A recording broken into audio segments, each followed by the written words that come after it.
ओम स्वस्ति श्री गणेशाय नमः। स्वस्ति श्री गुरुचरणकमलेभ्यो नमः।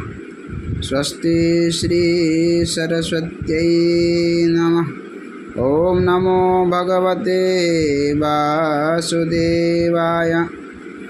श्रीमद् भागवत महात्म्य पहला अध्याय। देवर्षि नारद की भक्ति से भेंट।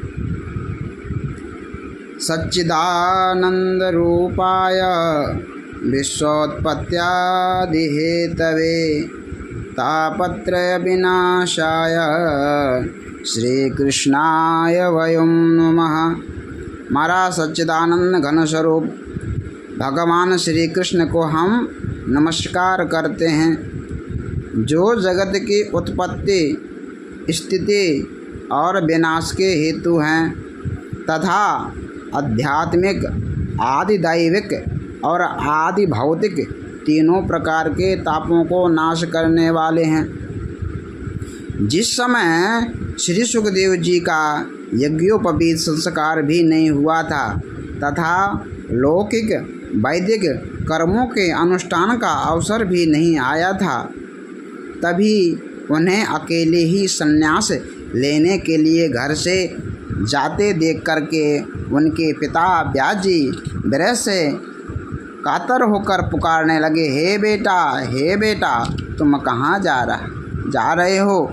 उस समय वृक्षों ने तन्मय होने के कारण श्री सुखदेव जी की ओर से उत्तर दिया था, ऐसे सर्वभूत हृदय स्वरूप श्री सुखदेव जी मुनि को मैं नमस्कार करता हूँ। महाराज, एक बार भगवत कथा अमृत का रसास्वादन करने में जो कुशल मुनिवर शौनक आदि जी ने नैमिषारण्य क्षेत्र में विराजमान महामती सूत जी को नमस्कार करके उनसे पूछा। शौनक जी बोले, हे सूत जी, आपका अज्ञान अंधकार को नष्ट करने के लिए करोड़ों सूर्य के समान हैं। आप हमारे कानों के लिए रसायन अमृत स्वरूप सार गर्भित कथा कहिए और भक्ति, ज्ञान और वैराग्य से प्राप्त होने वाले महान विवेक की वृद्धि किस प्रकार होती है तथा वैष्णव लोग किस तरह इस माया मोह से अपना पीछा छुड़ाते हैं। इस घोर कलिकाल में जीव महाराज प्राय आसुरी स्वभाव के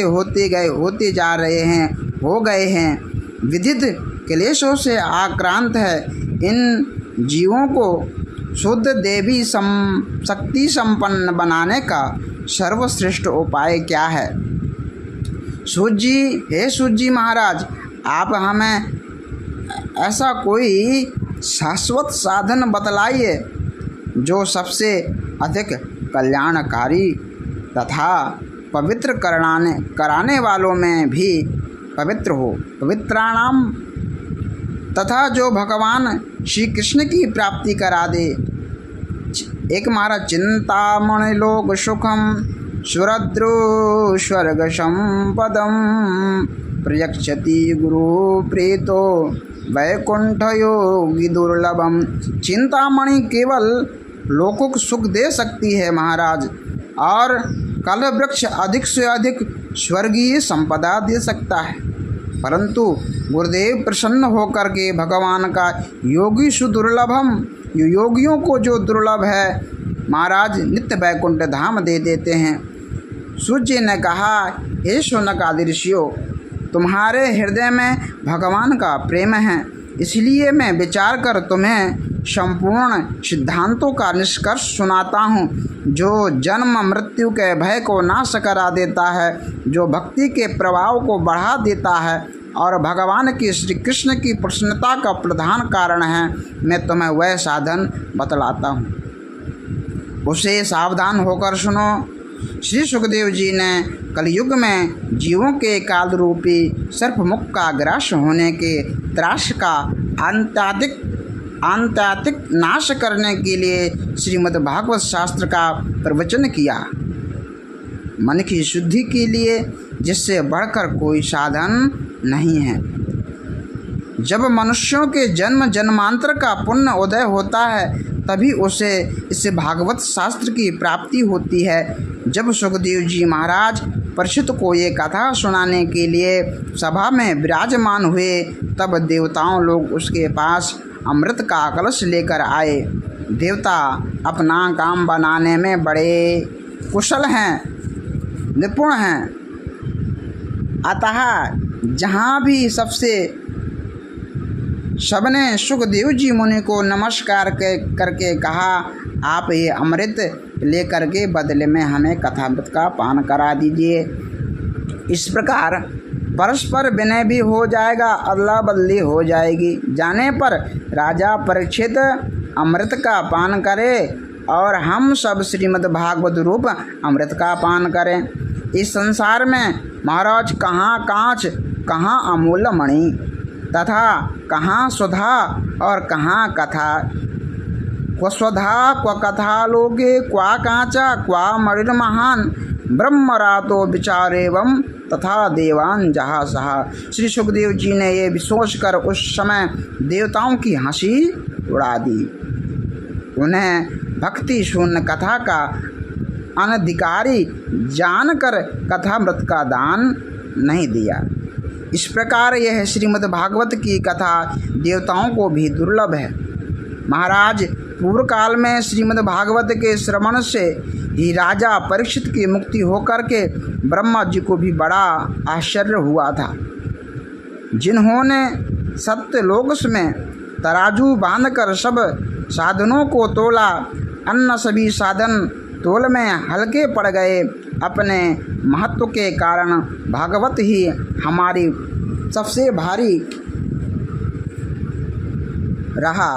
ये देखकर के सभी ऋषियों का बड़ा विस्मय हुआ, जिन्होंने कलयुग में इस भागवत शास्त्र को ही पढ़ने सुनने से तत्काल मोक्ष की देने वाला निश्चय किया। सप्ताह विधि से श्रवण करने पर ये नित्य भक्ति प्रदान करता है। और महाराज पूर्व काल में ऐसे दयापरायण शनक आदि ने ऋषि देवर्षि नारद जी को सुनाया था। यद्यपि देवर्षि ने पहले ब्रह्मा जी के मुख से इसे श्रवण कर लिया था, तथापि सप्ताह श्रवण की विधि तो उन्हें सनकादियों ने ही बताई थी। शौनक ऋषि ने पूछा, हे महाराज, सांसारिक प्रपंच से मुक्त एवं विचरणशील नारद जी का सनकादि के साथ संयोग कहाँ हुआ और विधि विधान के श्रवण में उनकी प्रीति कैसे हुई? सूत जी ने कहा, अब मैं तुम्हें वह भक्ति पूर्व कथानक सुनाता हूँ जो श्री सुखदेव जी ने मुझे अपना अनन्य शिष्य जान करके एकांत में सुनाया था। एक दिन विशालापुरी के चारों निर्मल शिष्य सत्संग के लिए आए। वहाँ उन्होंने नारद जी को देखा। सनकादियों से पूछा, हे ब्राह्मण, आपका मुख उदास क्यों हो रहा है? आप चिंतातुर कैसे हैं? इतनी जल्दी आप कहाँ जा रहे हैं और आपका आगमन कहाँ से हो रहा है? इस समय तो आप उस पुरुष के समान व्याकुल जान पड़ते हैं जिसका सारा धन लूट लिया गया हो। आप जैसे आसक्ति रहित पुरुष के लिए ये उचित नहीं है, इसका कारण बतलाइए। तब नारद जी ने कहा, मैं सर्वोत्त लोक समझ करके मैं पृथ्वी में आया, जहाँ पुष्कर, प्रयागराज, काशी, गोदावरी, नासिक, हरिद्वार, कुरुक्षेत्र, श्रीरंग और सेतुबंधन आदि कई तीर्थों में इधर उधर विचरता रहा, किंतु मुझे कहीं भी मन को संतोष देने वाली शांति नहीं मिली। इस समय अधर्म के सहायक कलयुग ने सारे पृथ्वी को पीड़ित कर दिया रखा है। अब यहाँ सत्य, तप, शौच, बाहर भीतर की पवित्रता, दया, दान आदि कुछ भी नहीं है। बेचारे जीव केवल अपना पेट पालने में लगे हुए हैं। वे असत्यभाषी, आलसी, मंद बुद्धि, भाग्यहीन उपद्रवग्रस्त हो गए हैं। जो साधु संत कहा जाते हैं वे पूरे पाखंडी हो गए हैं। देखने में तो विरक्त हैं, किंतु स्त्री धन आदि सभी का परिग्रह करते हैं। घरों में स्त्रियों का राज्य है, साले सलाहकार बने हुए हैं। लोभ से लोग कन्या विक्रय करते हैं और स्त्री पुरुष में कलह मचा रहता है। महाराज, महात्माओं के आश्रम, तीर्थ, नदियों पर यमुनों ने विधर्मियों का अधिकार हो गया है।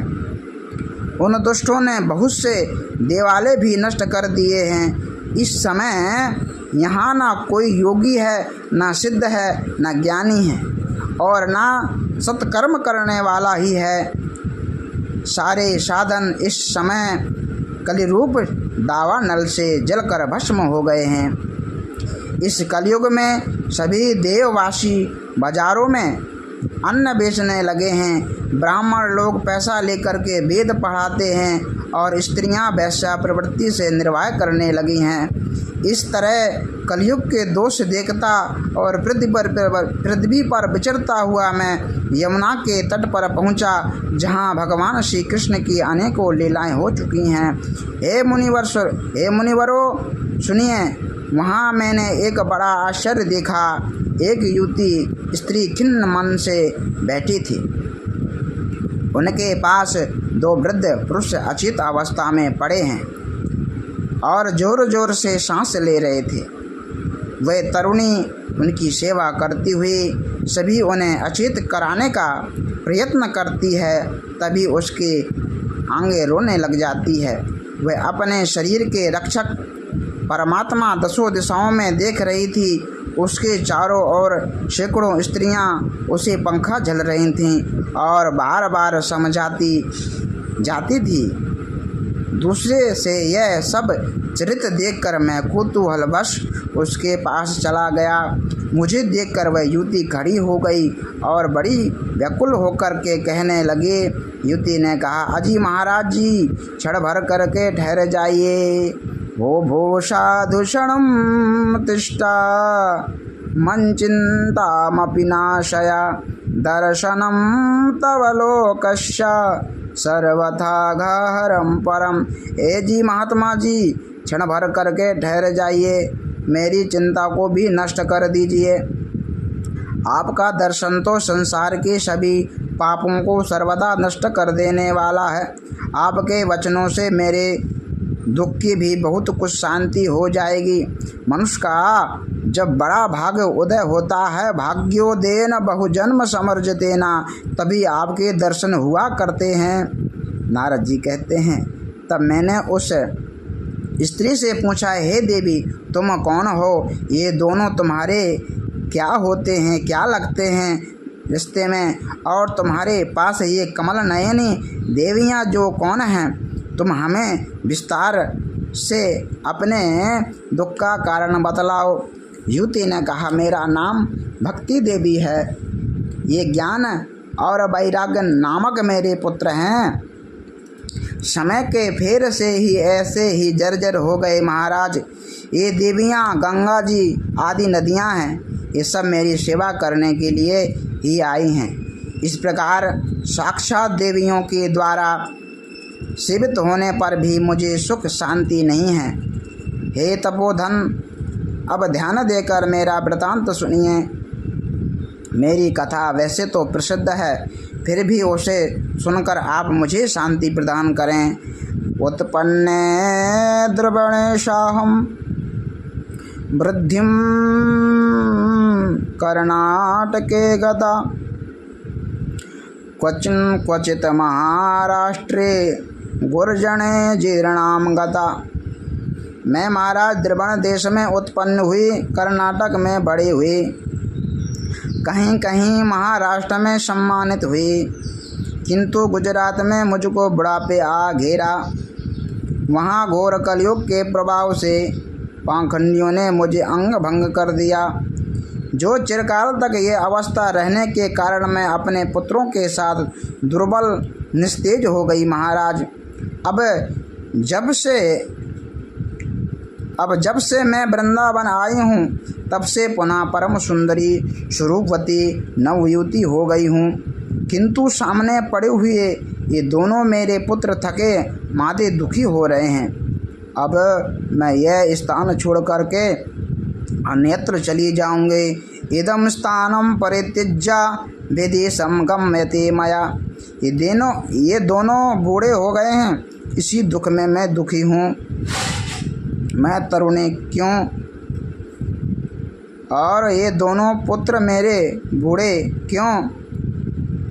हम तीनों साथ साथ रहने वाले, फिर ये विपरीत क्यों?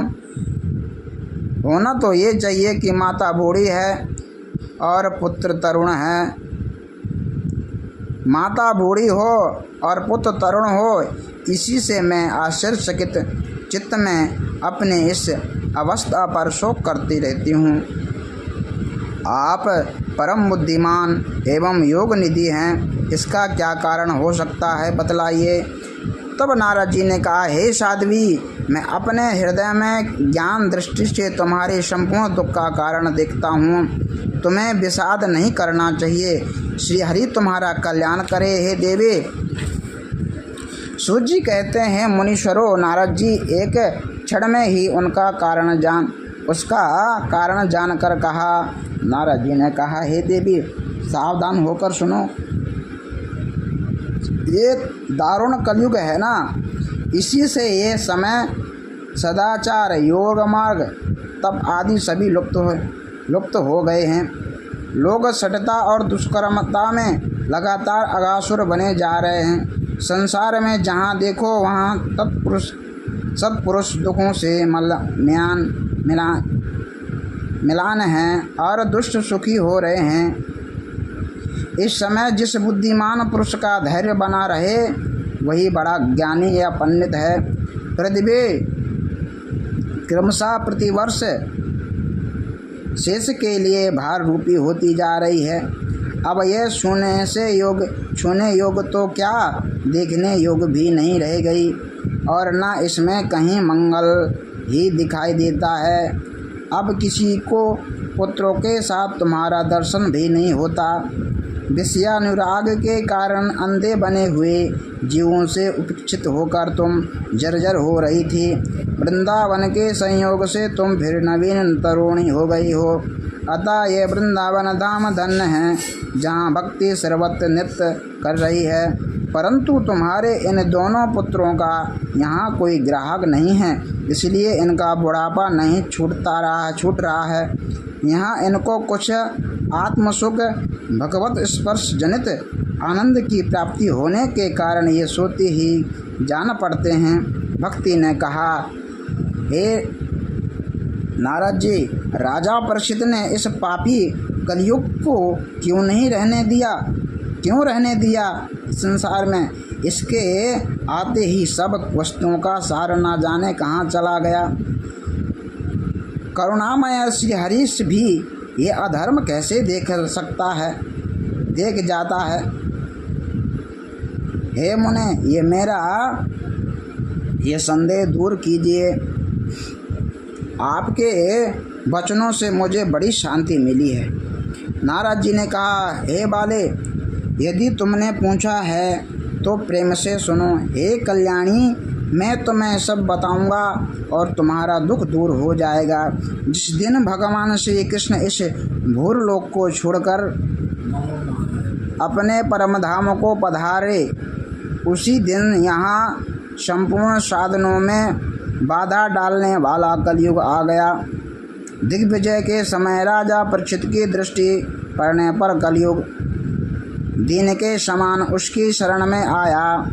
भ्रमण के समान सारग्राही राजा ने यह निश्चय किया कि इसका वध मुझे नहीं करना चाहिए, क्योंकि जो फल तपस्या, योग एवं समाधि से नहीं मिलता है, कलयुग में वही फल श्री हरि कीर्तन से ही भली भांति मिल जाता है। यद फलम नासी तपसा न योगे न समाधिना तत्फलम लभ्यते सम्यक कलोके सब कीर्तिनाथ। इससे वही फल श्री हरि कीर्तन से ही भली भांति मिल जाता है। इस प्रकार सारहीन होने पर भी उसके एक ही दृष्टि से सार युक्त होकर देखकर जिन्होंने कलयुग में उत्पन्न होने वाले जीवों के सुख के लिए ही ऐसे रहने दिया था। इस समय देवताओं के कुकर्म में, इस समय लोगों के कुकर्म में प्रवृत्त होने के कारण सभी वस्तुओं का सार निकल गया और पृथ्वी के सारे पदार्थ बीजहीन भूसे के समान हो गए। ब्राह्मण केवल अन्न धनादि के लोभवश घर घर एवं जन जन को भागवत की कथा सुनाने लगे हैं। इसलिए कथा का सार चला गया। तीर्थों में नाना प्रकार के अत्यंत घोर कर्म करने वाले नास्तिक और नारकी पुरुष भी रहने लगे हैं। इसलिए तीर्थों का भी प्रभाव चला गया था। जिनका चित्त निरंतर काम लोभ, महान लोभ और तृष्णा से तपता रहता है, वे भी तपस्या ढोंग रचने लगे। इसलिए तप भी सार निकल गया। मन पर काबू न होने के कारण तथा लोभ, दम और पाखंड का आश्रय लेने के कारण एक शास्त्र का अभ्यास न करने से ध्यान योग फल मिट गया। पंडितों की यह दशा है कि वे अपनी स्त्रियों के साथ भैंसों की तरह रमण करते हैं। उनमें संतान पैदा करने की ही कुशलता पाई जाती है। मुक्ति साधन में वे सर्वथा सकुशल है। संप्रदाय अनुसार प्राप्त हुए वैष्णवता भी कहीं दिखने में नहीं आती। इस प्रकार जगह जगह सभी वस्तुओं का सार लुप्त हो गया। ये तो एवं युग का प्रभाव ही है, इसमें किसी का दोष नहीं है। इसी से पुंडरीकाक्ष भगवान बहुत समीप रहते हुए भी ये सब सह कर रहे हैं।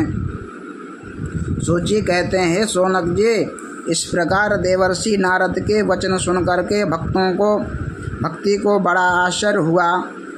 फिर उन्होंने कुछ कहा, उसे सुनिए। भक्ति ने कहा, हे देवर्षि, आप धन्य हैं। मेरा भाग्य सौभाग्य है जो आपका समागम हुआ। संसार में साधुओं का दर्शन की समस्त सिद्धियों का परम कल्याण है। आपका केवल एक बार उपदेश धारण करके कयाधु नंदन प्रहलाद माया पर विजय प्राप्त कर ली। ध्रुव ने भी आपकी कृपा से ध्रुव पद प्राप्त किया था। आप सर्वमंगलमय और साक्षात ब्रह्मा जी के पुत्र हैं।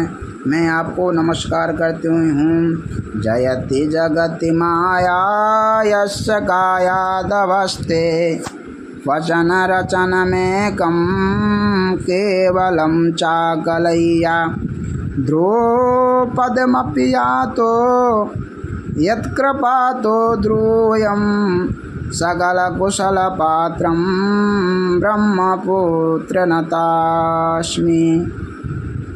बोल श्री बांके बिहारी लाल की जय। भक्ति महारानी की जय। ओम नमः पार्वती पतये हर हर महादेव। जय जय श्री राधे श्याम, जय जय श्री राधे श्याम, जय जय श्री राधे श्याम।